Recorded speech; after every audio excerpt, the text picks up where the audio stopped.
Hello, welcome to my channel জ্ঞানের আলো। তোমরা যারা শিক্ষার্থী আছো তাদের বর্তমানে জানার একটি গুরুত্বপূর্ণ বিষয় হচ্ছে নতুন শিক্ষামন্ত্রী কে। তো তোমরা জানো যে নতুন যে সরকার আসবে সেই ঠিক করবে যে নতুন শিক্ষামন্ত্রী কে হবে। আগে যে ছিলেন সে হচ্ছেন মহিবুর হাসান চৌধুরী নওফেল। তিনি কয়েক মাস ব্যাপী আমাদের শিক্ষামন্ত্রীর দায়িত্ব পালন করেছেন। দেখো, তোমাদের একটি স্বনামধন্য নিউজ প্রতিষ্ঠান থেকে আমি তোমাদের দেখাচ্ছি।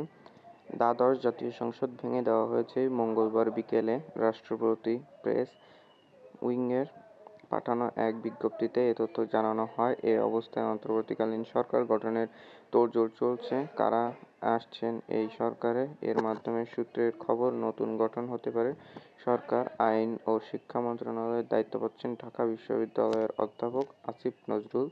মন্ত্রিপরিষদের এক সূত্র এমনটাই জানিয়েছে।